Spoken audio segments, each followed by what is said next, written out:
Bonjour, bonjour mes élèves. Aujourd'hui, je m'adresse surtout aux élèves qui font les lycées et linguistiques et des sciences humaines et qui iront, qui passeront, c'est mieux que je dis comme ça, qui passeront leur examen à la 5e italienne du lycée. Alors aujourd'hui, je parle de la grande tragédie classique, c'est-à-dire d'une partie de la littérature française qui se positionne surtout dans le XVIIe siècle avec les grandes dramaturges français qui sont Corneille et Racine. Et on va ajouter Molière. Mais aujourd'hui, je vous parlerai surtout de Corneille et de Racine.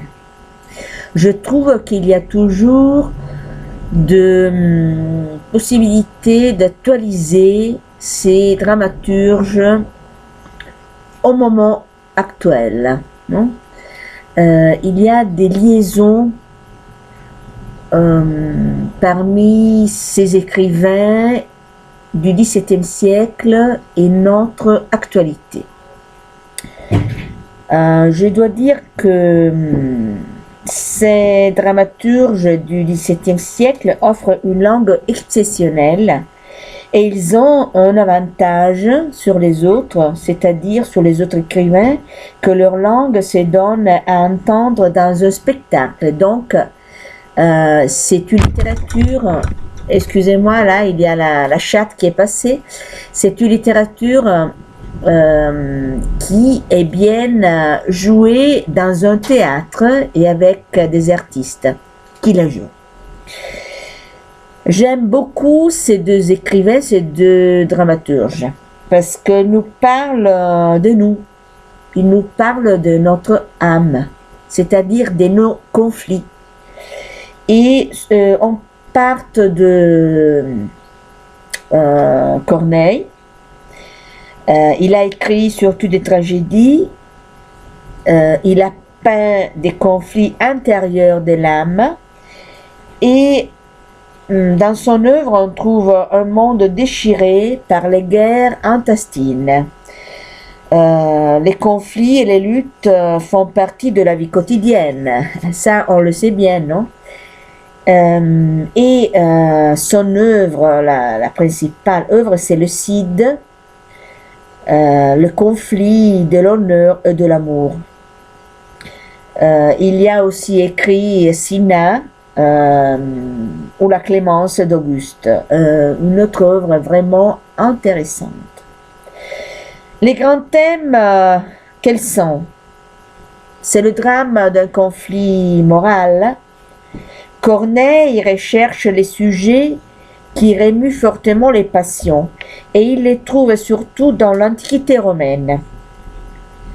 Ce que recherche Corneille, c'est le sublime dans les sentiments, c'est-à-dire des sentiments nobles et élevés qui distinguent les héros de l'homme commun et son bouleversement. Les drames politiques, la plupart des tragédies de Corneille opposent l'intérêt public à l'intérêt privé et offrent une réflexion sur le pouvoir. C'est ça l'actualité que je trouve en Corneille. Les réflexions sur le pouvoir. Le déchirement intérieur est provoqué par un dilemme. Un choix difficile à prendre, à faire, entre l'amour et le devoir. La gloire du héros réside dans le renoncement à ce qu'il aime. Ce qui le grandit exalte la liberté de son choix. C'est pour ça qu'on parle du dilemme cornélien et pas de choix cornélien. Le terme choix cornélien est inexact, puisque un choix peut impliquer plusieurs possibilités, tandis qu'un dilemme ne propose que deux possibilités qui s'excluent l'une de l'autre. Le dilemme cornélien est une expression utilisée en français impliquant la notion d'un choix impossible entre deux valeurs, tout aussi importantes et estimables l'une que l'autre, à savoir le devoir d'un côté et l'amour de l'autre. Il ne s'agit pas d'une alternative non négative en soi et qui permet un choix entre deux options qui intéressent celui qui agit, mais d'un dilemme qui, quelle que soit l'option choisie, aura du fait même du choix réalisé des conséquences négatives. Ce dilemme est appelé cornélien du nom de son inventeur Pierre Corneille qui l'expose dans plusieurs de ses pièces, dont les plus connues sont le Cid et les Polyeuctes. Alors, on parle du Cid, surtout du Cid, c'est l'œuvre que je développe, que je explique à mes élèves. Le Cid Campeador, vous connaissez, non? C'est le héros espagnol. Rodrigue, qui doit épouser Chimène, qu'il aime et dont il est amoureux, doit venger l'honneur de son père bafoué par le père de Chimène, c'est-à-dire que le père de Chimène a donné un gifle au père de Rodrigue. Alors la querelle des deux vieillards jaillit sur la destinée des deux jeunes gens.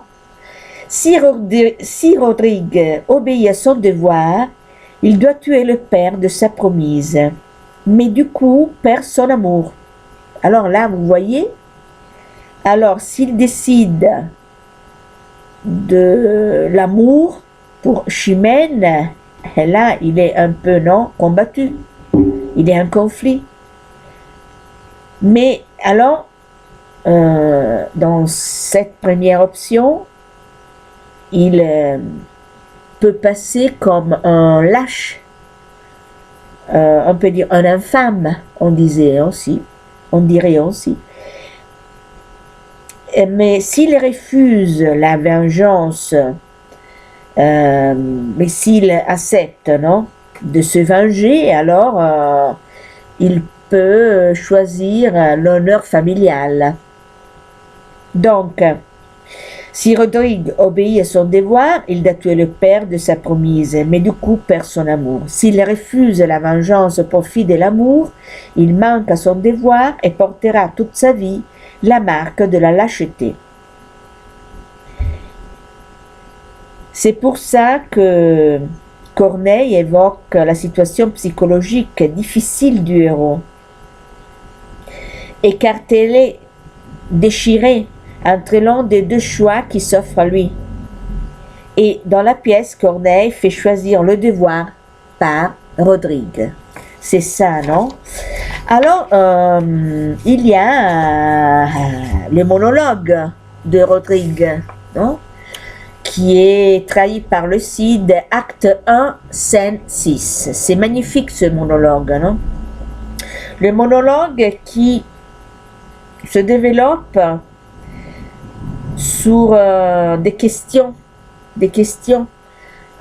qui a Rodrigue dans son âme, non? Faut-il laisser un affront impuni? Faut-il punir le père de Chimène? Père, maîtresse, honneur, amour, noble et dure contrainte, aimable tyrannie. Tous mes plaisirs sont morts, ou ma gloire ternie. L'un me rend malheureux, l'autre indigne du jour.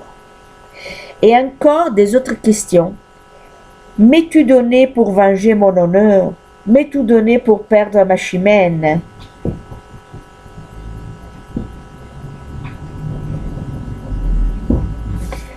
Et alors, il y a ce conflit, non? Ce n'est pas facile.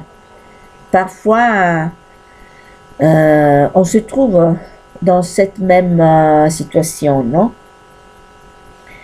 À la fin, qu'est-ce qu'il va dire, Rodrigue? Je dois tout à mon père, avant qu'à ma maîtresse. Maîtresse, c'est Chimène, non? Que je meure au combat ou meure de tristesse, je rendrai mon sang pur comme je l'ai reçu. Et à la fin, Rodrigue sait ce qu'il doit faire. Ce qu'il doit faire, le devoir, non? Surtout, l'intérêt public sur l'intérêt privé. Et ça nous évoque quelque chose aujourd'hui, non? Je m'accuse déjà de trop de négligence, courons à la vengeance. Et tout honteux d'avoir tant balancé, ne soyons plus en peine, puisqu'aujourd'hui mon père est l'offensé, si l'offenseur est père de Chimène. Alors aujourd'hui, je vais vous expliquer un peu de Corneille et la prochaine fois, on parlerait de Racine. À tout à l'heure.